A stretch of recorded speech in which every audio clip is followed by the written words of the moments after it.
Hello and welcome back or welcome to the Meta Performance Podcast, where we talk about what it takes to create capable, inspired people in all aspects of work, sport, and life. And today, Michael and I are thrilled to introduce you all to Madeline Davis Tully and her story as a rower and a high performance coach herself, and to bring her stories about sport and life to the pod audience. So with that, Madeline, I'll let you introduce yourself. Yeah, thanks for that. And Holly and Michael, thank you so much for having me. I'm excited to continue our conversations. So yes, as you said, I'm a performance and leadership coach now. I work with mid-career professionals, mostly former athletes who are taking on expanding responsibilities at work and at home, are feeling a little foggy about the way forward, are recognizing that what they've done to get here is not enough to keep them moving to the next level. And they want to protect time and energy for the things that matter to them outside of work.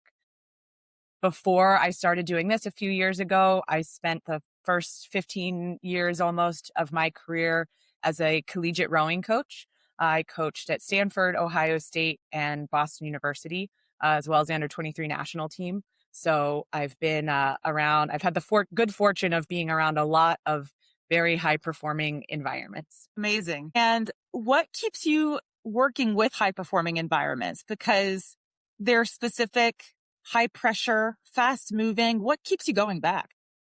Yeah, I just love it. These are my people, and when I was trying to figure out exactly who I was going to coach as I started my leadership and performance coaching business, I just kept coming back to I love being with people who have big goals, who have high standards, who are willing to do the work and want to do the work. That's who I am by nature. I'm very much like, if you're going to do it, let's do it. Let's go all in kind of person. And I love being around those who want to challenge themselves. And my joy professionally has been being able to be that person who can challenge others, who can help them see some perspective and maybe open the aperture of what they really are capable of doing. And so I figure that being in those performance environments are where we can really find out what we're capable of. And I love that for myself, and I want to help others figure that out too. I think that's integral to leading a life well lived, is finding where those edges are and can you move them? Can you bump up against them, and can you move them? Yeah, there was, Holly was telling me a little bit about you, and just also knowing, coming from the athlete and coaching, we've seen this real overlap between athletics, work, and even life. And I'm curious what you've seen in your experience. Are you seeing the same thing? Mm-hmm. And what are those characteristics or things that you see in those overlaps between work, sport? Yeah, absolutely. Almost all of my clients are former athletes, if not current athletes. And I would say that that's not something I have specifically sought out so much as I think like attracts like. Mm-hmm. I mean, I think there's some bias here, right? People look at my background and they're like, oh, okay, I'm an athlete. I understand what it means to win multiple national championships. That attracts me to this kind of person. So there's certainly some of that at play. But I think also the strengths, the disposition that causes people first to seek out athletics and athletic opportunities and then keeps them in it are very much the same skills, strengths, disposition, interests that keeps them achieving and striving professionally, personally.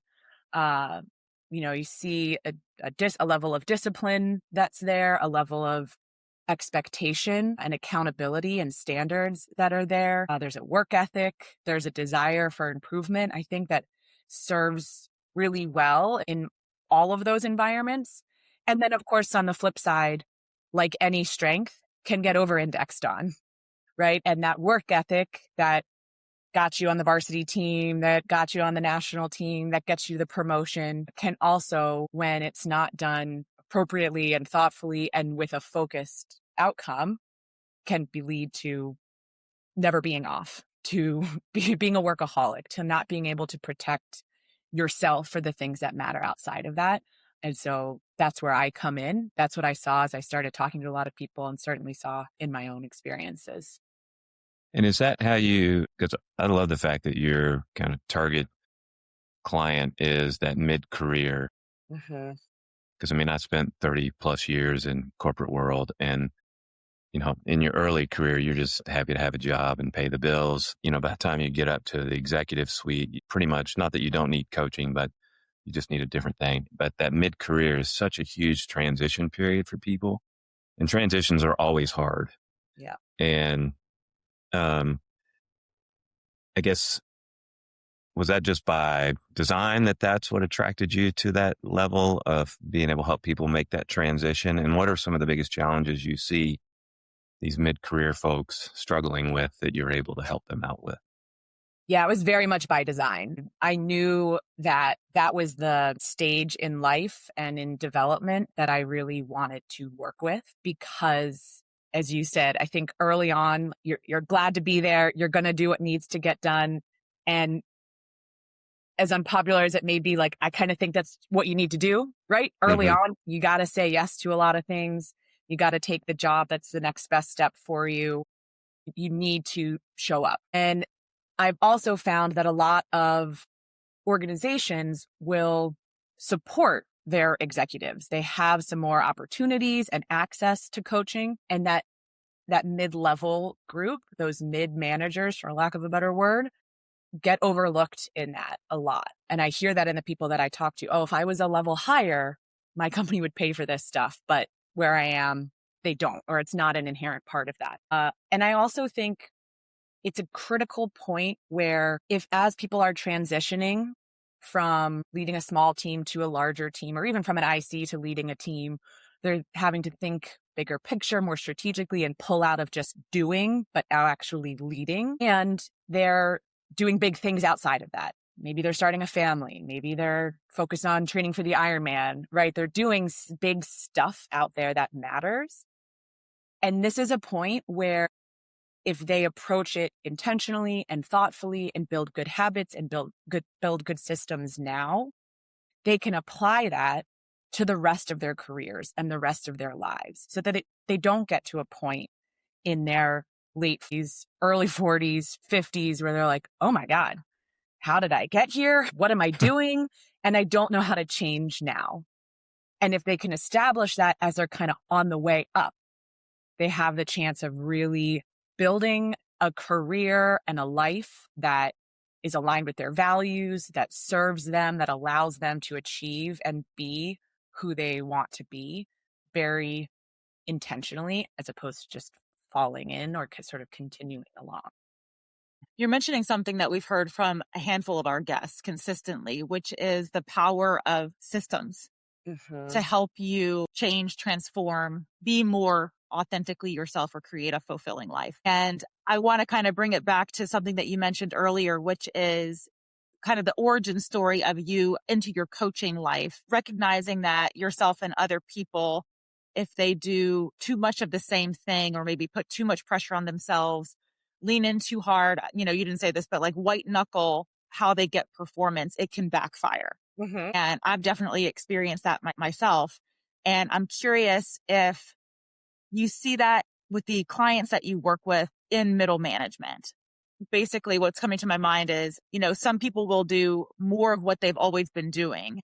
But I think when it comes to a corporate life or career, or, as life changes, late 20s, 30s, 40s, you really can't be doing more of what you've always done because the results will start to not work, right? It's not always about working harder. It's about changing how you work. Yes. To get different outcomes. So I'm curious, how do clients usually arrive to you? Are they stuck? Are they curious? Are they burnt out? Maybe do you see any themes that emerge? Yeah, they're usually stuck. They're somewhere between like foggy to stuck. Foggy is something I've actually heard quite a bit from the people that I've worked with and spoken to, is that they've worked really hard. They've gotten to a certain point, and now the way forward is foggy. It was clear in the beginning of your career how, for many Or people, progress? how to work up. Yeah. Like, I have this role, and then I want to get the next role up, and then I want to get my boss's role, right? And then you kind of keep going. And then they get to a point where often they're going from being a subject matter expert or being promoted because they're very good at doing this thing. And now they have to manage a team. And that's not, you're an engineer. You're a really good engineer. You get promoted to bigger and more important engineering roles because you're a good engineer. And then at some point you get promoted to managing engineers. And that's a whole other job, right? You see it in every industry. And so often they come to me at that point where they are recognizing I have not been developing the skills that I need to do the job that I'm in now. Some of it is also they're taking the time to look around and say, is this really what I'm going to keep doing? Right. Again, at this stage in life, like I've been working really hard. I got here. They look around and it's like, is this really what I want it to look like for the rest of my career, for myself, for my family, for my pursuits? And they need some help to figure out what to do next. So sometimes it is continue on the path, but do that with clearer knowledge of why and what part of that matters to you and what do you say yes to, but what do you say no to? And some of that is we change the path, right? Sometimes the outcome of this work is I actually don't want to continue what I'm doing because it doesn't align with what matters to me. And so I'm going to just shift a little bit and go this way. So it's often a mix of that. Like I need to upskill and I need to gain some more clarity around what matters to me and why this feels wrong. Right? I had a client come to me who was working with a very large tech company and she was just feeling completely overwhelmed. And it wasn't so much the workload or the stress, although they were important factors. She's like, it just doesn't feel right. And everything in her career, she had been to really impressive institutions. She had progressed through her career. This should have been really good. She's like, it's not, something's wrong. And so we started off with doing some really foundational values work and realized actually what the company was doing and what their approach was just fundamentally misaligned with her view of the world. And so it wasn't so much about the day-to-day or the job. It was just that the company was just not what she believed in. And so no matter how well she time blocked her calendar or she shut her laptop at the end of the day, all that stuff wasn't going to change the fact that she was doing work that didn't serve things that were important to her. And that's why it felt wrong and why it's so important when you have that feeling to follow it. That's amazing, because one of the things I'd written down prior to us getting on the phone was just about core values. Mm-hmm. And I think a lot of people, the great tragedy of the American corporation is that the people who need the help the most, that people transitioning from, I was that way. I went from being a really good individual contributor. Hey, we're going to make you a director. Good luck. And I'm like, what am I doing? And looking back, it would have been great. I think we should flip the script in the corporation. It's like, why do these top level executives get coaches when they could pay for them themselves? Reinvest that money to this group that's your emerging leaders. But that ache a lot of people feel is that dissonance between what their values are, whether it's work is number 3 on my list of priorities to, I don't like what the company's doing, and it's against what I believe in. But yet so few people have sat down and spent time identifying their core values. What do they mean to me? How do I live according to them? Do you find that same thing in your own practice? That Yes, absolutely. Yeah, I figured. This is like a big soapbox I could get on because I feel like values are, in some ways, the idea of values is ubiquitous. They're everywhere. Every team building workshop offsite is like, yeah, we're going to talk about our team values or our company values or whatever they are. And sometimes there's some individual work in there, and it can be done. I've done a lot of work around values and how people arrive at them. And there's a lot of things that are like, oh, do this values exercise. And it's just a list of values. And it's like, which ones do you like? It's like, oh my gosh, this is so superficial, right? Like, what do these even mean to you? Are you living them? What feels wrong? What's missing? Right. And so with my clients, this is usually one of the first meetings that we have. At least one is all about values. And we can talk for multiple sessions about what matters, what doesn't, how do you define, if you say, honesty is important to you. Okay, well, what does that mean? What does it feel like? Mm-hmm. When are you living it? When are you not living it? What does it feel like when other people don't hold your same values? What do you do about it? I think it's something that's often overlooked or just misunderstood how deep it can be. And we come back to that in my work all the time, to when something, there's a question, I have this opportunity, should I do it or not? Okay, well, does it align with your values? Does it not? And using that framework to help make some decisions, because if you're not actually using the values in action to help Mm-hmm. make decisions more easily or with more clarity, among a lot of other things, then they don't matter. Then they're just a couple of words on a Post-it note in the back of your drawer or wherever it is.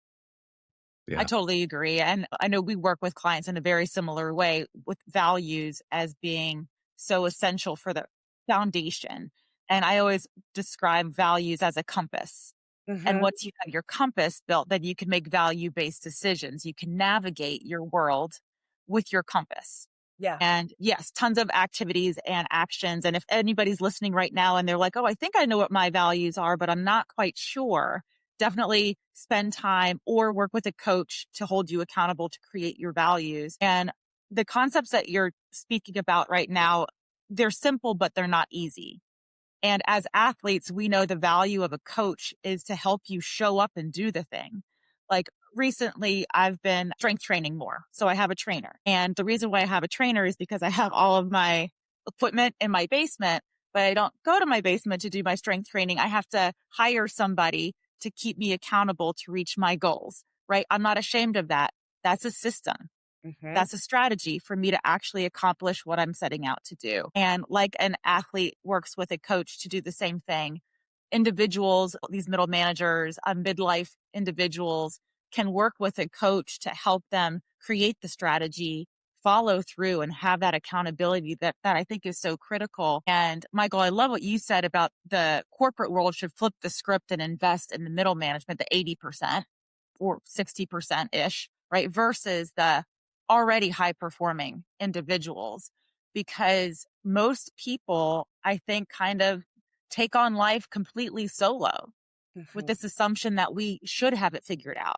Why don't we have it figured out? Why does everybody else have it figured out, but I don't? And the power of partnership. So I'm curious, and for both of you to kind of respond to that and kind of think about how can we encourage more people to be comfortable working in deep partnership with somebody else to become the best version of themselves. Ooh, this is my soapbox issue. Oh, so I remember a conversation I had with so I was in human resources at Humana, which is a Fortune 50 healthcare company. And I was talking about our succession planning, and they were like, well, we've identified the top 75 leaders. I was like, well, who are they? Like, how did you determine that? And they were like, well, these are all people who are VPs and above. And I said, well, what if the next CEO is sitting in the call center today? Like, they're like, we got to focus on the top 75. And I was like, those people don't need any help. And I think that's the big challenge in corporations today, is just that, like, we're focusing on the wrong end of the leadership spectrum and that Mhm. emerging leader. And that's why I love, Madeline, what you're doing is focusing on those folks, because honestly, they need it the most to Mm-hmm. become, either to decide this isn't what I want to do. And I love that you're helping them, because some people get into it and they're like, well, it's more money, it's a title, it's this, it's that. And again, going back to the values equation, if it's against your values, probably not the right thing for you. But a lot of people just follow that corporate inertia, and this is what I'm supposed to do. But there's just not that support to help people make these decisions in the corporate world today.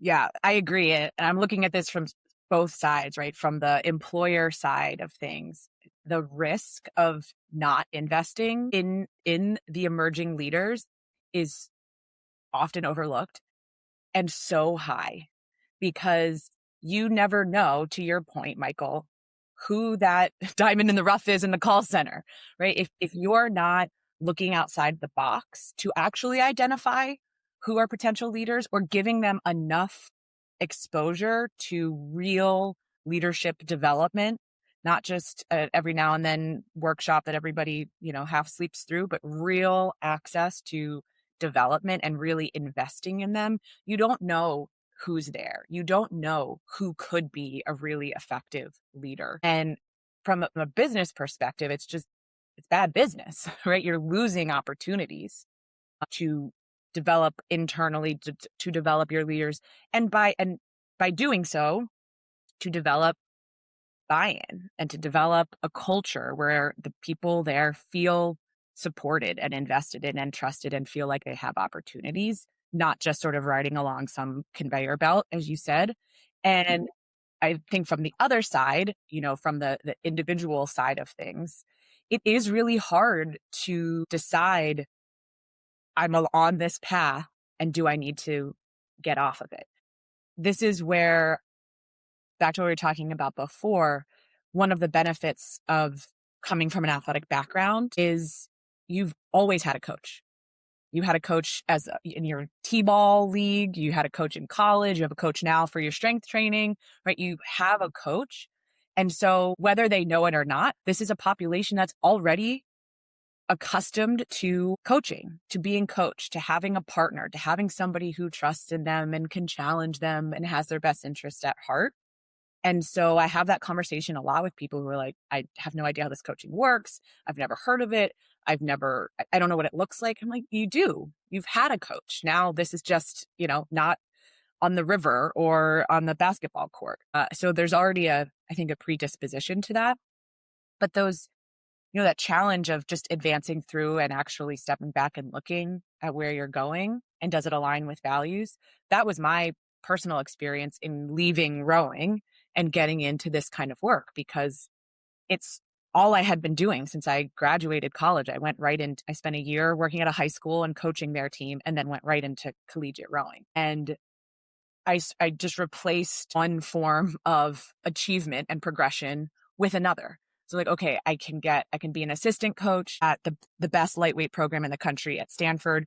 We win a couple national championships. I'm like, okay, well, I want to coach NCAA rowing. I want to coach open weight rowing. So I go to Ohio State and I coach there and win a couple national championships. It's like, okay, I want to be a head coach. I want my own program. So I come to Boston University to be a head coach and the director of women's rowing. And it very much advances. And along the way, I'm just dropping everything and moving across the country every 3 to 4 years. I'm working from, 5 a.m. until 8 p.m. a lot of the time. I'm not would say I was not a particular integrated member of the community in any of those places. I had a couple of friends, but I didn't do a whole lot. That schedule doesn't leave you with a whole lot of time. Yeah. And I was pretty fine with that.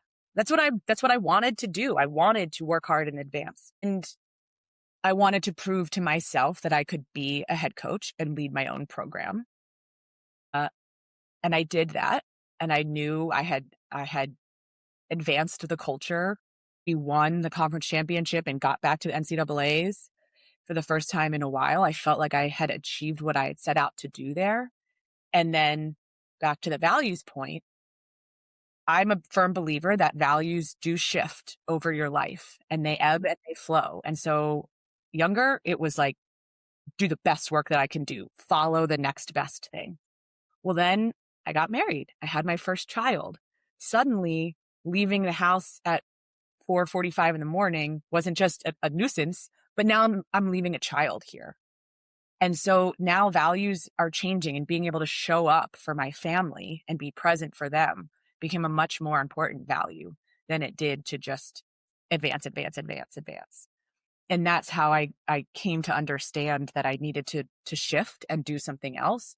But I don't think, if you asked me then, I did not have a coach, so I would not have explained it in this way. But it would have just been like, this is really hard and I don't want to do it this way anymore. But I couldn't have really explained why. And I had a lot of hangups about, I'm just going to be, some other woman who has a baby and leaves coaching. And there's a lot of that out there already. And I was really torn up about that.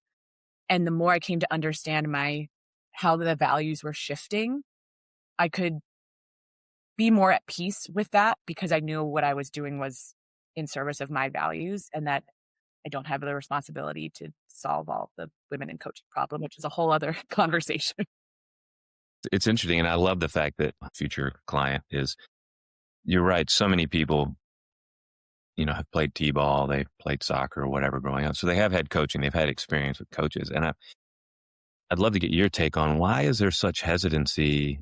We'll go hire a strength coach. We'll go hire something in the athletic side. But it's like we've walled off our job, the other big part of our life, from coaching. And it's like we can't see why we would need a coach for our job.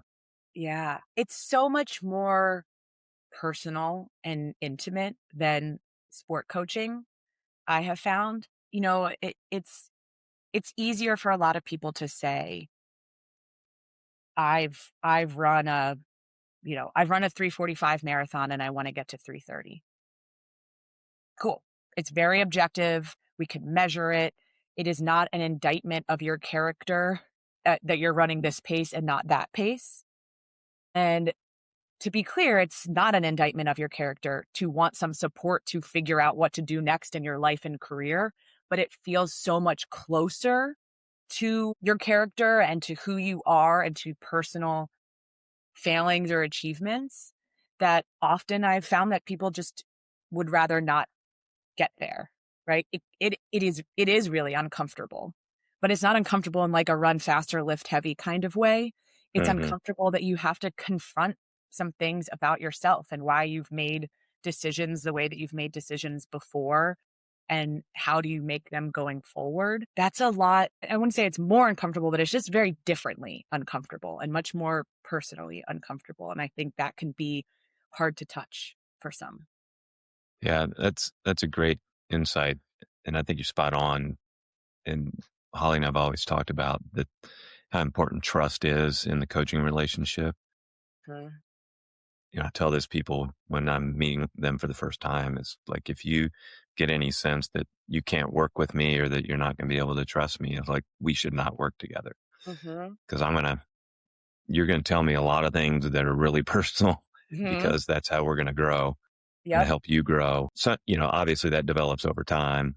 I mean, I've got athletes that tell me stuff now that I'm like, kind of wish you'd kept that to yourself, but it's important to share it and that it does help me, understand where they're coming from. So I love that perspective about it being pretty intimate and often touching on subjects that are uncomfortable. Yeah. And you need to know, to the idea of trust, you need to know that the person you're going to share this stuff with will see you and hear you and not think less of you because of what you share with them.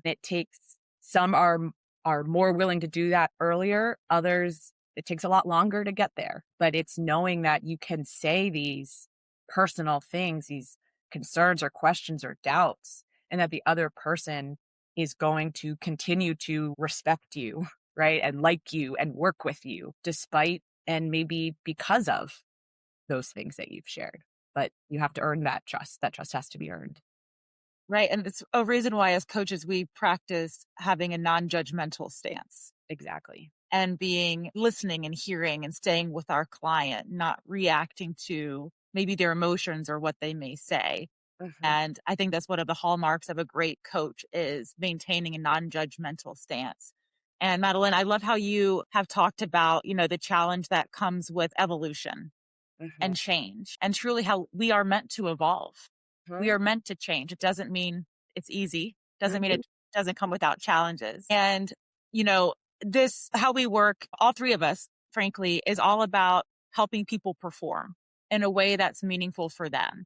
And I'd love to hear from you. How do you personally define high performance? Yeah, I've given this a lot of thought over time, and in a lot of different avenues. And I've come to realize that performance is performance, whether it's in sport, at work, as a parent. I think I've faced a lot of my biggest challenges in resilience and patience in parenting small children. how I've really come to think about performance is the combination of stress and rest. And it's the idea that to perform, you need to be stressed. And that's like, this is really coming from like a physiological background too, right? Muscles need to be stressed. Your aerobic system needs to be stressed and stretched beyond what it's done before to be able to build. We're talking about this a little bit beforehand, right? If you're not uncomfortable, if you're not facing challenges and obstacles and things that you have not successfully done before, then you're not growing and you're not performing. Like you said, Holly, you'll never develop and evolve past where you are. For me, coming to accept and embrace stress and to welcome it has been a big mindset shift, and something I work on my clients with a lot. Is like, we're never going to get rid of stress, but we actually don't want to get rid of stress. Mm-hmm. What we want is to have stress in a productive amount. And so then that's where the rest piece comes in, because if you're continuously being stressed and you're never making the time to recover physically, but mentally as well, if you just go right from your stressful job to scrolling or watching TV or constantly getting notifications on your phone, your nervous system is never just off, right? And so this is why exercise or breath work or just sitting down and reading a book is so critical. And then the last piece of this that I think is often overlooked is doing that with consistency. It's getting the rest and the stress consistently over time, showing up over time. Whether it's a big effort or a small one, it's making the effort, right? And whether it's a big rest or a small rest, it's taking the rest. Something that I used to say to my athletes all the time was, when you've got 10 out of 10 to give, great, give 10. But if you've only got 7 to give, it's midterms, you've got a big paper coming up, you're in a fight with your roommate, whatever it is. If you've got 7 to give, great, give 7. It's like, whatever you've got to give, you still have to give it. If you only have 7 that day, so you just don't show up, that's a problem, right? It's just being there consistently so that the stress and the rest can combine. And that's how, from my view, high performance is sustained over time. It's understanding it ebbs and it flows, but it's not showing up. It's not giving up when it's not a 10 out of a 10.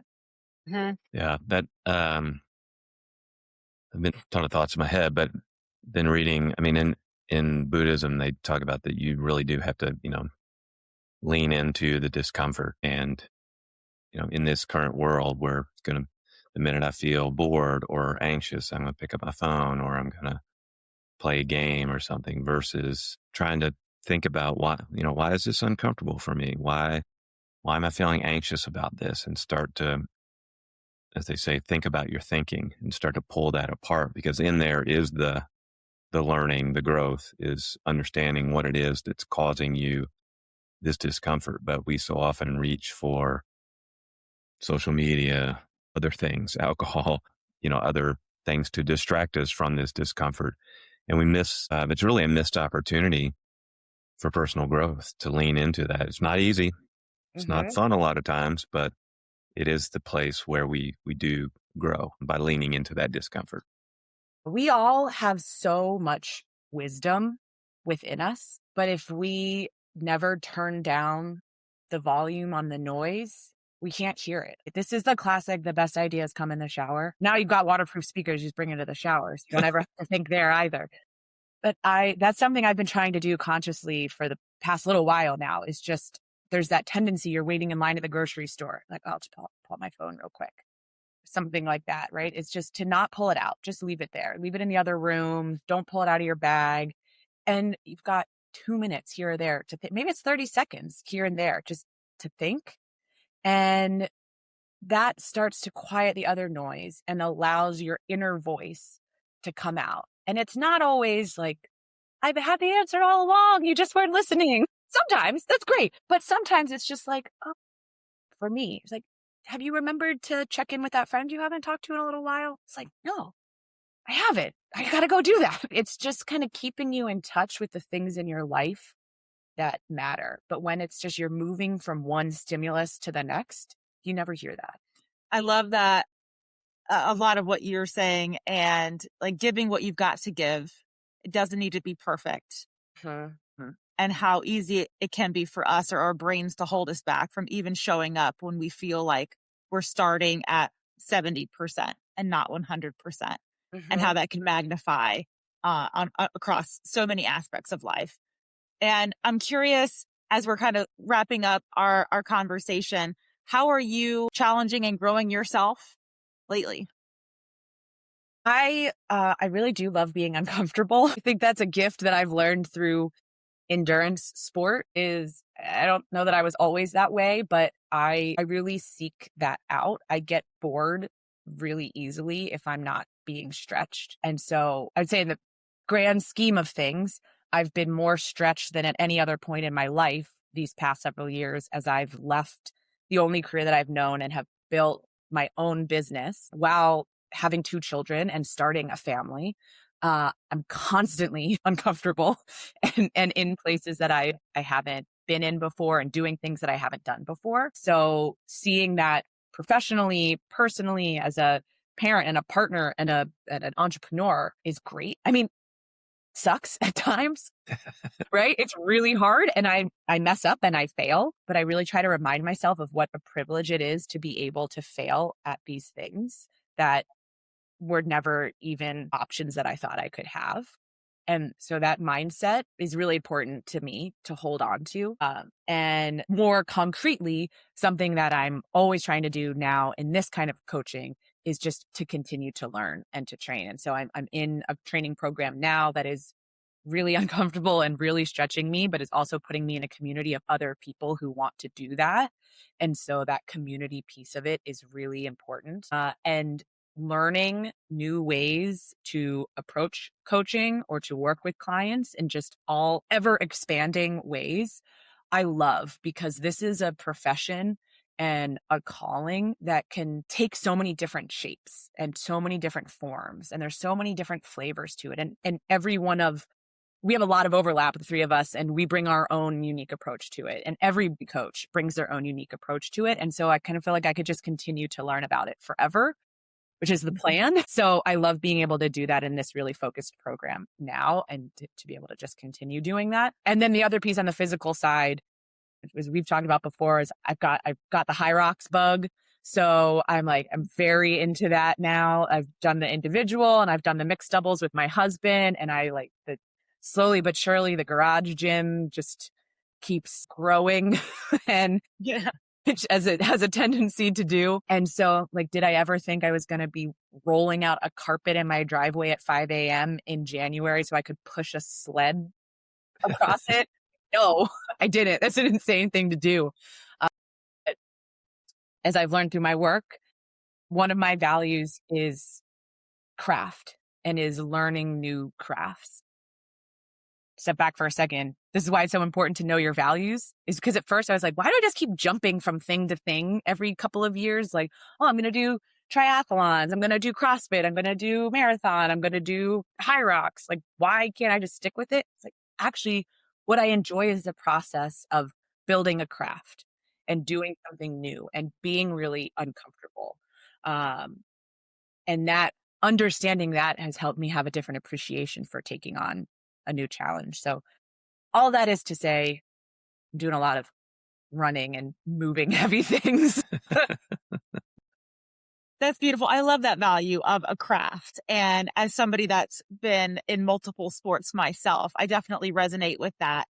And it can come with some maybe confusion from others in community who don't have that same value, because they're like, why aren't you doing that next race? Well, what are you signing up for next? And it's like, well, how I orient value in my life is different, or is this Yeah. specific way. Yeah. And I know I can speak for Michael. We're happy to have you in our coaching community. We think that coaches are some of the best people, most interesting, and I'm happy to have more individuals like you being able to serve more people. Yeah. Yeah. Couldn't agree more. And I so enjoy chatting with you guys about all of this. Like, this is the stuff that really matters. This is the stuff I think about all the time, as I know you do too, and love seeing putting it into practice and seeing different ways to do it. And so I genuinely appreciate being able to have these conversations. And one last thing I'll say related to the values is there are a million different ways to go about figuring this out. I have a worksheet that I continue to update all the time, but I feel pretty good with where it is now. And so if any of the listeners are interested in doing some of that values work, I'd be more than happy to share it with anybody. And so we can put my email address somewhere. But if anybody wants to take a look at that, what that exercise is like as part of their process, I'd be more than happy to share it with anyone. Awesome. Excellent. Yeah, go ahead and share how people can learn and follow more about you. Yeah. So my website is mdtlead.com.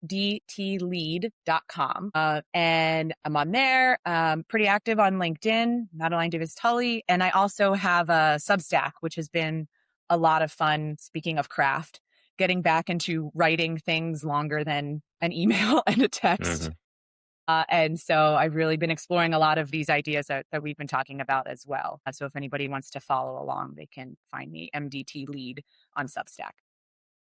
Amazing. Awesome. Michael, anything left to No, add? it's been a great conversation. Love getting coaches together. And I'll put in a plug that folks, if you need a coach, get a coach. You do. You do. Yes. Thank you so much for spending time and chatting with us. And I definitely encourage anybody that may be resonating and hearing, this is me, I'm in middle life or middle management, and I feel like I'm stuck or can use help in accountability and kind of discovering what's next.